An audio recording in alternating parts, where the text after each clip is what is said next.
हमारे यशस्वी प्रधानमंत्री जो एक महत्वपूर्ण ऐतिहासिक निर्णय जो लिया, जनगणना इस बार जो होने वाली जनगणना में जाति को जोड़कर जनगणना करने का जो निर्णय था, पूरा देश भर में लोग, खास तौर से हमारे जो भी पीड़ित है, वंचित है, शोषित और दलित, आदिवासी, ओबीसी समाज के, धन्यवाद मोदी जी के नाम पर ये अभियान जो चला रहे हम, देश भर में लोगों को जागरूक करना चाहते हैं। क्योंकि आज जब मोदी जी ने निर्णय लिया तो कांग्रेस और राहुल गांधी ने ये श्रेय लेना चाहते हैं। हम यही सीधा पूछना चाहते हैं राहुल गांधी जी को, आपके परिवार के तीनों सदस्य जब प्रधानमंत्री बने, लगभग 55 से लेकर 60 साल तक आपका सरकार बनी थी। जब अंग्रेजी के ज़माने में हर 10 साल को जब जनगणना हो रही थी, उसमें जाति को जोड़कर जनगणना किया गया। तब नेहरू जी प्रधानमंत्री बने आज़ादी के बाद पहली बार, क्यों रोका गया था? इसका कारण कौन था?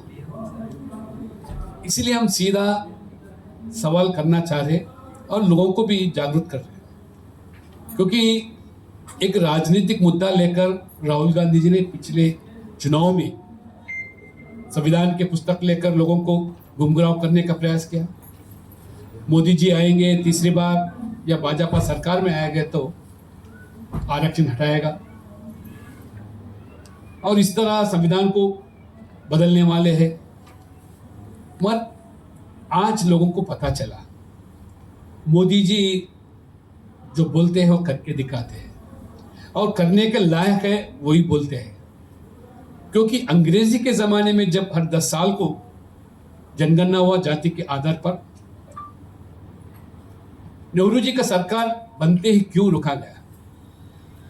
पहली आयोग जो बना आज़ादी के अंदर, काका कलेक्टर कमीशन, उसमें सिफारिश था पहले राष्ट्रीय स्तर पर जनगणना में जाति को जोड़कर ओबीसी समाज के जितने भी है उनको गिनती करने के लिए मना किया नेहरू जी ने। और सभी देश के मुख्यमंत्रियों को चिट्ठी भी लिखा, जाति के नाम पर कोई आरक्षण भी नहीं होना चाहिए। जब डॉक्टर बाबा साहब अम्बेडकर इसका विरोध किया, तभी दबाव में आकर आयोग तो बना, मगर आयोग को ठंडे बस्ती में फेंक दिया। 17 साल प्रधानमंत्री, कई सिफारिश थे उसमें ओबीसी के हित के लिए, क्योंकि डॉक्टर बाबा साहब अम्बेडकर संविधान में अनुसूचित जाति, अनुसूचित जनजाति को तो रक्षण दिया संविधान में, पर ओबीसी के लिए आयोग के माध्यम से इनका हित के लिए जो सरकार बनते जो काम करना है वो नहीं किया। 17 साल थे। बाद में इंदिरा गांधी जी बनी, कोई आयोग नहीं बना ओबीसी समाज के उत्थान के लिए या उनके कल्याण के लिए। लगभग 16 साल प्रधानमंत्री थे। बाद में जब मोरारजी देसाई जनता पार्टी सरकार बनी, तब हम उनके समर्थक थे, हम उनके भागीदार थे। तभी मंडल कमीशन का गठित हुआ, वो ओबीसी समाज के हित के लिए। पर बदौलत से सरकार 2 साल में गिरने से उनका आयोग का कमीशन का कोई सिफारिश लागू नहीं। बाद में इंदिरा गांधी प्रधानमंत्री बनी, तभी भी मंडल कमीशन का कोई जिक्र नहीं, वो भी ठंडे बस्ती में फेंक दिया। ये था ओबीसी का विरोध का रवैया कांग्रेस और आपके नेहरू परिवार के सदस्य अपनाया। और मंडल कमीशन जब जमाने में सख्त विरोध किया राजीव गांधी ने, ये विरोधी दल नेता के नाते, और बताया गया 1 घंटा 40 मिनट उनका बयान था सदन में। ये जाति के नाम पर देश को बंटवारा करना चाह रहे ये वीपी सिंह ने, और जाति के नाम पे कोई आरक्षण होगा नहीं। अगर आरक्षण दिया गया तो आर्थिक रूप से जो परिवार गरीब है उन्हीं के नाम पे आरक्षण होना चाहिए। ये था कांग्रेस और राजीव गांधी का ये रवैया।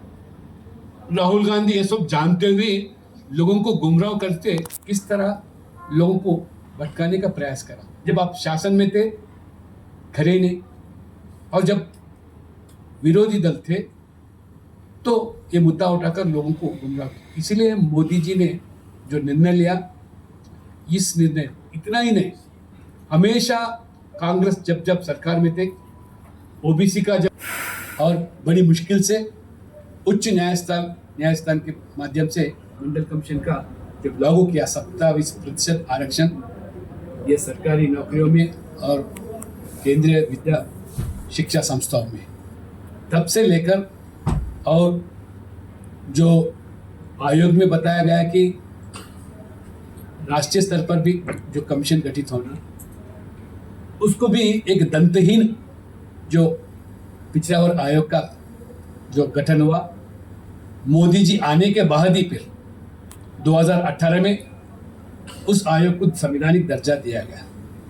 आप सरकार में थे कांग्रेस, और जो क्षेत्रीय दल ठेकेदार समझते थे ओबीसी समाज के, उनके समर्थन से जब यूपीए सरकार 10 साल चला, तभी भी ये हमारे आयोग को संवैधानिक दर्जा नहीं दिया। तो हमारे ओबीसी समाज के अधिकार को छीन ले, उसके हक भी छीन ले।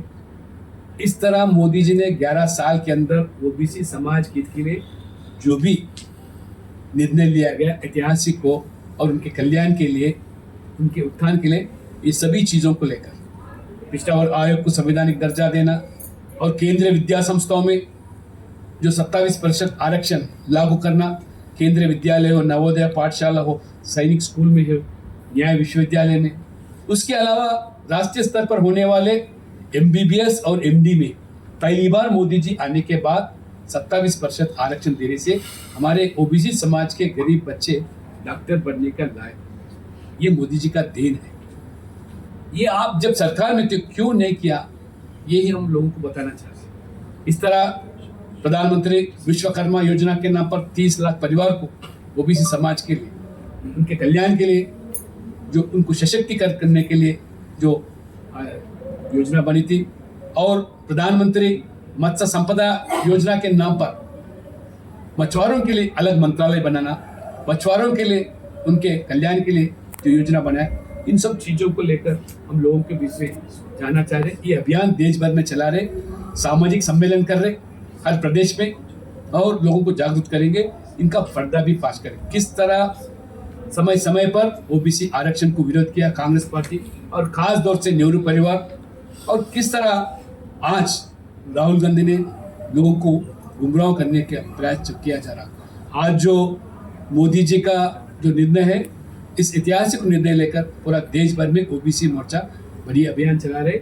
उसी माध्यम से आज हरियाणा के अंदर भी आज प्रदेश स्तर पर कार्यशाला किया जा रहा है, बाद में हर जिला स्तर पर और सभी शहरों के अंदर बुद्धिजीवियों के साथ ये संगोष्ठी करना, सम्मेलन करना, और 10-11 साल के अंदर मोदी जी ने गरीब के हित के लिए, ओबीसी हित के लिए जो भी कल्याणकारी योजना और ऐतिहासिक निर्णय लिया, वो भी लोगों को हम जागरूक करेंगे। किस तरह नेहरू से लेकर राजीव गांधी तरफ ओबीसी का विरोध किए, ये भी मुद्दे को लेकर हम लोगों के बीच में जा रहे, गांव-गांव जाएंगे, घर घर भी पहुंचेंगे। उसी माध्यम से आज हरियाणा में भी एक कार्यशाला किया जाएगा।